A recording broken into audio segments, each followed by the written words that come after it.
नमस्कार। विश्व समाधान मंच प्यारा उत्तराखंड में आपका स्वागत है। आज चर्चा का मुख्य विषय है उजड़े तिब्बत मिटे फारस, कंधार लाहौर ढाका भी लुट गए। उजड़े तिब्बत मिटे फारस, कंधार लाहौर ढाका भी लुट गए। कश्मीर कैलाश लुटा फिर भी न जागा भारत। कश्मीर कैलाश लुटा फिर भी न जागा भारत। अब तो जागो उत्तराखंडियों। साथियों, आज चर्चा का मुख्य विषय है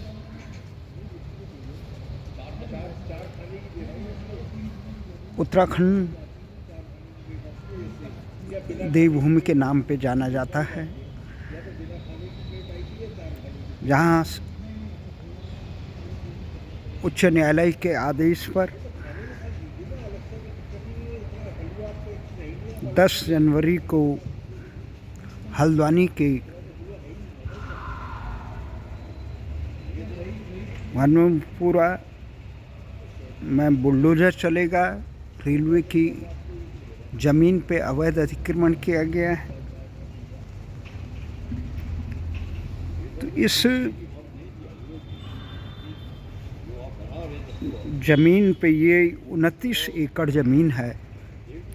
60,000 की आबादी है यहाँ पे।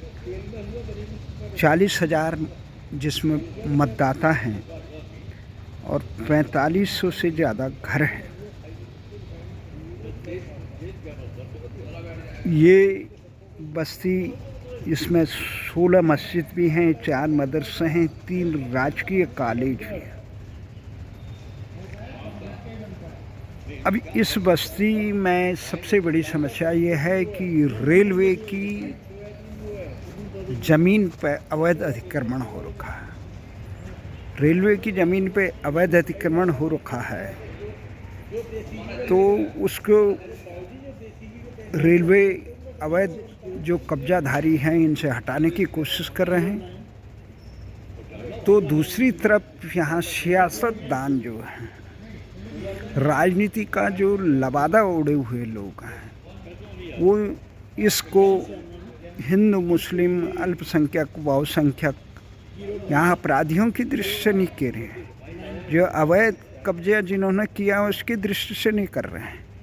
यहाँ इस बात पे चर्चा नहीं की जा रही है कि इन लोगों ने कैसे यहाँ से तिरपालों में जो ये अवैध कुछ दिन के रैन बसेरा बसाया था, यहाँ पे भारी आलीशान भवन कैसे बन चुके हैं, कैसे ये अपराधियों का गढ़ बन चुका है, कैसे इनको पर कार्रवाई करने के नाम पे मानवीयता की दुहाई दी जा रही है।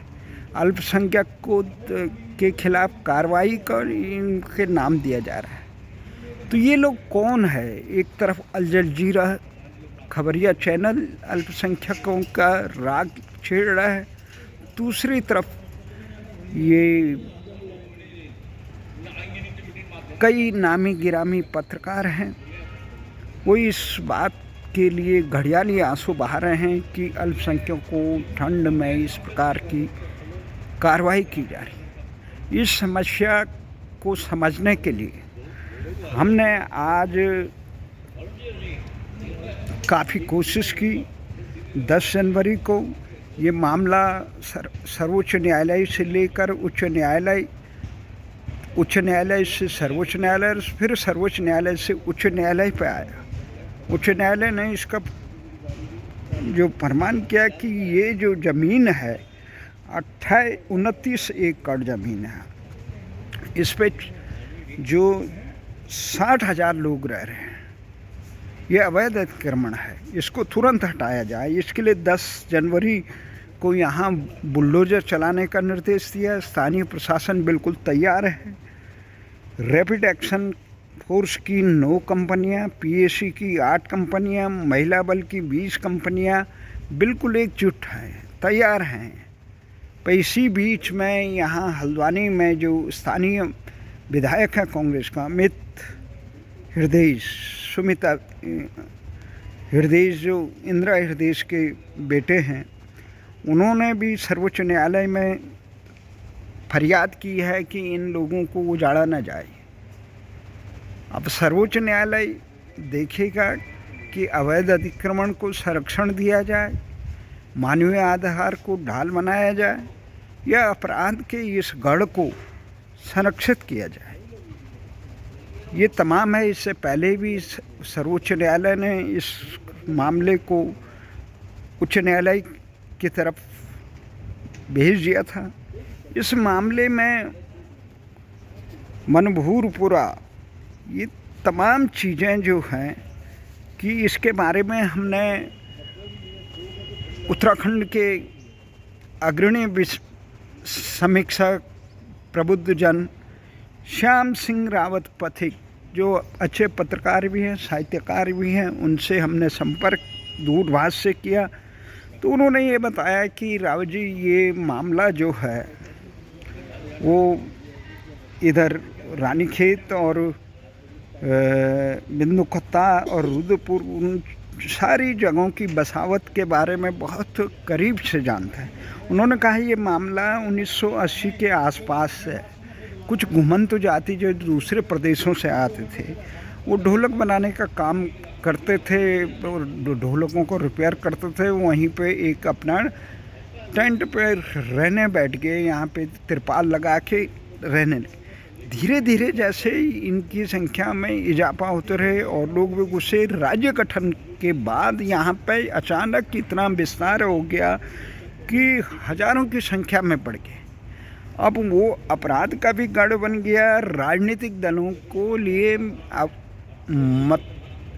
मतदाताओं का भी अंबार बन गया। इसीलिए ये जितने भी अवैध बस्तियाँ इसके पीछे राजनीतिक लोगों का भी महत्वपूर्ण और उसके दबाव में काम करने वाले शासन प्रशासन, चाहे भ्रष्टाचार हो, अन्य चीज़ हो। तो उन्होंने ये बताया कि किस प्रकार लाल कुआं के पास जो है बंगाली बस्ती बस गई, जो बंगाली बस्ती कहते हैं पर वो बांग्लादेश से आए हुए लोगों को ज़्यादा माना जाता है, बमनपुरा। तो ये कई पर है, गफूर बस्ती है, किस प्रकार की बस्तियां हैं कि इस प्रकार से जब यहाँ पे असामाजिक तत्वों का डेरा हो गया तो लोगों को भी परेशानी हुई। उत्तराखंड के लोगों ने कभी किसी पर प्रश्न नहीं उठाया। तो अब ये प्रश्न उठता है कि ये अपराधियों का संरक्षण का क्या दिया जाए। मानवीय दृष्टिकोण महत्वपूर्ण है कि अवैध बस्तियों का संरक्षण महत्वपूर्ण है, इन अपराधियों का संरक्षण महत्वपूर्ण है। जब तक आम लोग बसते थे, बसावट होती थी, जब बाहर के लोगों की दखलंदाजी, हजारों की संख्या में ये घुसपैठ एक राष्ट्रांतरण का एक षड्यंत्र है। जिस प्रकार से बांग्लादेशी घुसपैठियों को, रोहिंग्या घुसपैठियों को, इस प्रकार की कई जीवों को बताया जा रहा है। तो इसका मुख्य कारण ये है कि एक सुनियोजित तरीके से इस देश में विभाजन के बाद भी देश में कब्जा करने का एक षड्यंत्र चला। अब इस षड्यंत्र के तहत ये देखा गया है कि पुरुला मसूरी में भी धर्मांतरण का जो खेल चल रहा है, उस धर्मांतरण के खेल के पीछे कौन सी ताकतें लगी हुई हैं, इसको भी काफ़ी गंभीरता से लिया जा रहा है। और स्थानीय शासन प्रशासन इस मामले में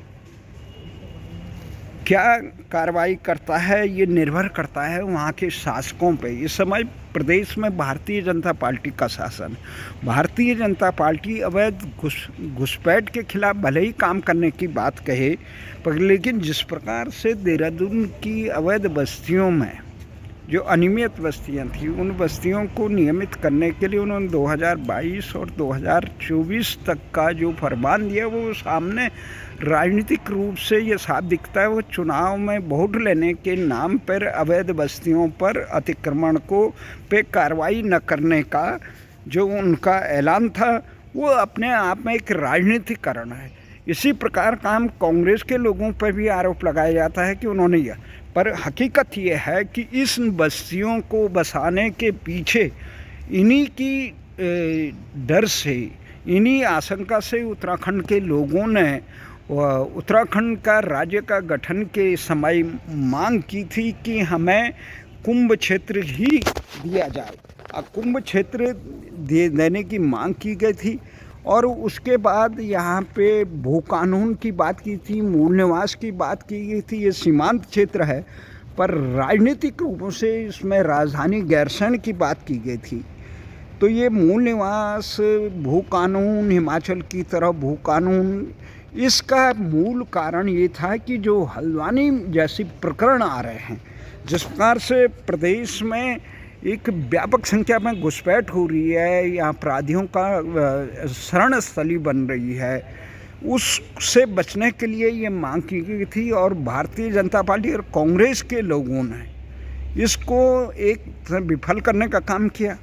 राजधानी गैरसैंण बन के यहाँ पूरे राज्य को, उत्तर प्रदेश के भ्रष्टतम तंत्र, जो सरकारी तंत्र है उत्तर प्रदेश में, तो योगी जी के आने के बाद काफ़ी सुधर गया, परंतु उत्तराखंड में ये स्वामी से लेकर अब तक धामी तक कोई भी उत्तराखंड के हित में काम करने के लिए तैयार नहीं था। बीच में जरा हरीश रावत और विजय बहुगुणा ने गैरसैंण राजधानी की तरफ सुध लेने की, आधे अधूरे मन से सुध लेने की कोशिश की, परंतु वो भी इस मामले में या तो राजनीतिक निर्णय नहीं ले पाए, ठोस निर्णय नहीं ले पाए, या उस दिशा में काम करने का समय नहीं मिला। आज ये अवसर है कि आज उत्तराखंड को बचाने के लिए सबसे महत्वपूर्ण ये अवसर है कि उत्तराखंड में इस प्रकार के हल्द्वानी जैसे प्रकरण पर कठोर कार्रवाई की जाए और न्यायालय को इस प्रकार का एक साफ दृष्टिकोण रखना होगा कि न्यायालय जिस प्रकार से न्यायालय की छवि ये मुजफ्फरनगर कांड के अपराधियों को दंडित न करके ध्वस्त हुई थी, ये नजफगढ़ की दामिनी के प्रकरण में धूमिल हुई है, और वहीं सरकार की छवि अंकिता भंडारी जैसे प्रकरण में काफ़ी धूमिल हुई है।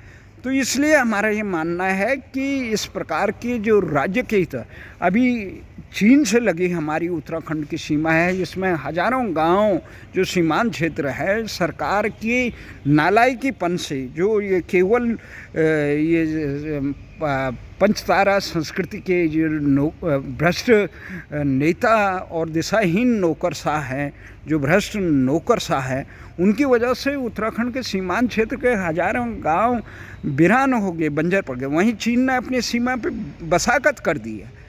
तो इसका मूल कारण है, जब तक हम इस प्रकार के कठोर निर्णय, भू कानून और इस प्रकार नहीं, तब तक का हल्द्वानी प्रकरण बड़ी मजबूती से उठेंगे। हम राजधानी गैरसैंण नहीं बनाएंगे, कि नौकरशाहों को हम, नेताओं नौकरशाहों को हम उत्तराखंड की होने का, लोकशाही का पाठ नहीं पढ़ा पाएंगे।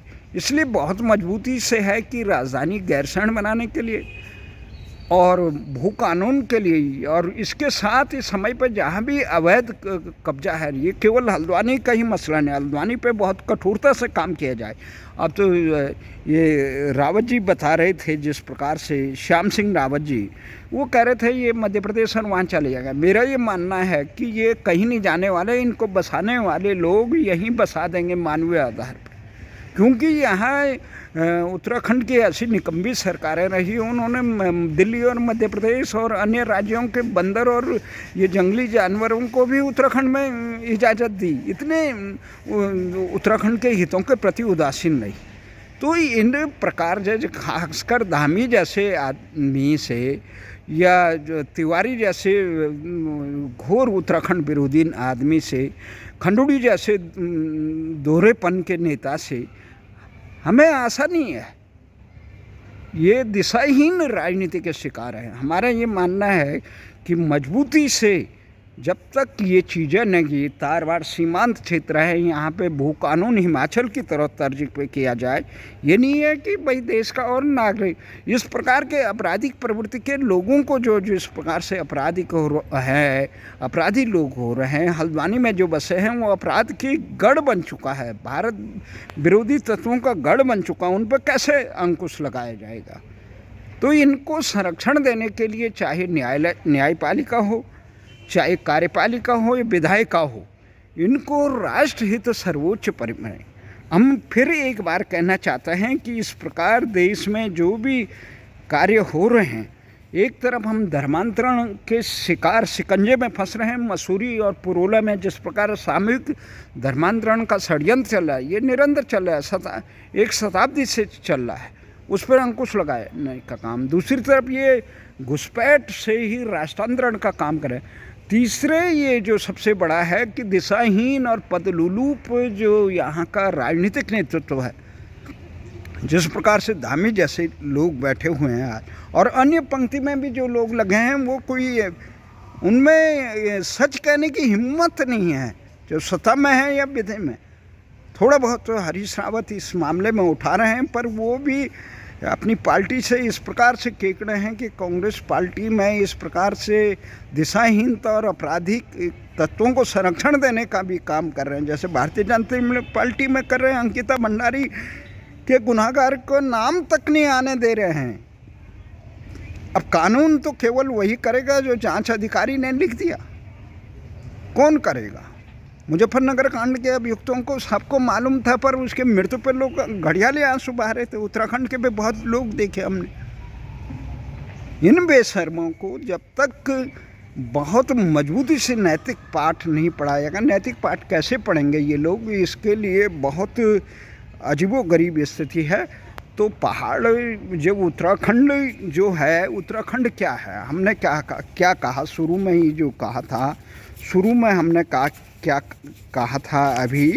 अभी हमने ये कहा था कि उजड़े तिब्बत मिटे फारस, कंधार लाहौर ढाका भी लुट गए, कश्मीर कैलाश लुटा फिर भी न जागा भारत, अब तो जागो उत्तराखंड। उत्तराखंडी वो चीज़ है कि जहाँ देश की भारतीय संस्कृति के मूल रक्षक कौन है? अपने संस्कृति को बचाने के लिए जब आतताएँ विदेशी आक्रांताओं ने भारतीय संस्कृति को रोंदने का कार्य किया, तो उस संस्कृति को बचाने के लिए लोग पहाड़ के दुर्गम स्थानों पर गए, वहाँ पर रह के उन्होंने अपनी संस्कृति को बचाया। भारतीय संस्कृति के मूल तत्व के धारक लोग हैं। इसलिए हमने कहा कि अब तो जागो उत्तराखंडियों, उजड़े तिब्बत मिटे फारस, कंधार लाहौर ढाका भी लुट गई, कश्मीर कैलाश लुटा फिर भी न जागा भारत, अब तो जागो उत्तराखंडियों। हमारा ये मानना है कि भारतीय राजनीति को बहुत सजग होना चाहिए। विभाजन के बाद विभाजनकारी ताकतों को, मनोवृत्तियों को दोबारा उस ढंग से देश को दंश न झेलना पड़े, इस पर अंकुश लगाना चाहिए था। परंतु यह शासन प्रशासन और राजनीतिक नेता केवल अपने क्षणिक स्वार्थों के लिए देश हित को दांव पे लगाने के लिए लगे हुए हैं। ये देश के लिए बड़ा दुर्भाग्य है।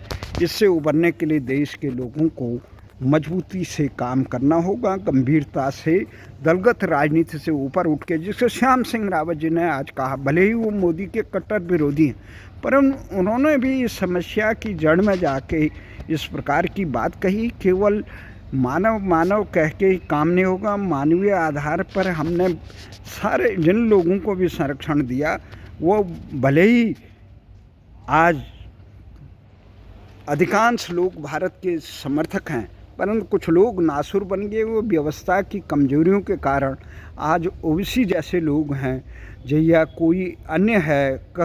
हमने पूरा कश्मीर इस ढंग से बर्बाद कर दिया। आज वहाँ पे कश्मीरियत पर हमला किया जा रहा है, भारतीय संस्कृति पर हमला किया, भारतीय सेना बलों पर हमला किया जा रहा है, देश की संसद पर हमला किया जा रहा है। तो इसलिए हमारा ये मानना है, देश की रक्षा के लिए उत्तराखंड के लोगों को भी दलगत राजनीति से ऊपर उठकर मजबूती से काम करना होगा। तभी देश और की संस्कृति बचेगी, तभी देश आगे बढ़ेगा। जय हिंद, जय।